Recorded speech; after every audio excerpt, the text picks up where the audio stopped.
The economic fallout from this outbreak continues, but James Zhan is optimistic that investor confidence won't be affected. He's an economist and director at the United Nations Trade Agency, and he spoke to CCTV Special Contributor James Chau.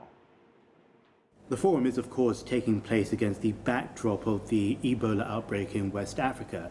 Economists are predicting significant slumps in trade and investment for that part of the region and for the whole Africa region. Do you necessarily agree with those predictions, and do you have a solution to offer? I think it's too early to tell. As we see at this stage, the problem is in a significant magnitude, but it depends on the international efforts. If there's significant, impactful efforts from the international community to deal with the issue, and I think the problem will be contained. We see the similar situation during the SARS. At that time, the world was scared and there was a lot of problems, but with the global efforts, and we indeed overcame the problem. This is in Africa, of course, but the international support should be in place to deal with that and to deal with now. That should be the solution. Regarding the impact on the African economy, for the moment, yes, but the longer term, we don't know yet. It all depends. We know that Africa has been experiencing a very fast growth, and among the fast growth rate in the world, even among the developing countries. So that will be affected, but it depends on longer term.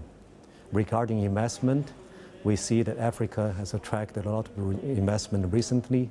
Aside from the extractive industry, we have seen that there's growing importance of the investment in services, particularly in financial services and telecom, and also in manufacturing.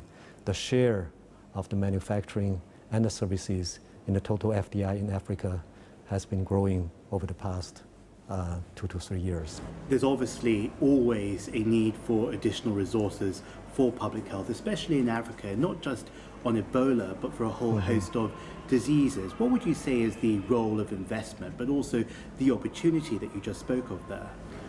And foreign investment can bring in not only the capital, but also technology, the know-how, the skills. And in the case of Africa, we see that many economies are small in scale. So to build a productive center somewhere in Africa and to supply the medicine to the neighborhood, to have a kind of regional market is important. That's why we're trying to encourage investment to go into the area. The China-Africa relationship is a huge driver for the global economy. It's expected that by 2015 onwards, the trade volume will be $385 billion for them. Do you think we're going to have to revise these figures because of outbreaks like Ebola? Are you worried that the global economy, which is faltering still, is going to suffer going ahead? I know that global economy has been in a difficult situation, but it was the case in the past 5 years or 6 years. What happened? And Chinese investment increased significantly over the past few years, even during the financial crisis. That's not only for China, but for other developing economies. We see all these emerging market investors invest significantly in other countries, both in developed and developing countries. According to our statistics, last year, the investment from the developing countries reached 39% of the total global outward investment. That was from the base of 9% in 2000. James Zhan, thank you very much and good luck with the forum.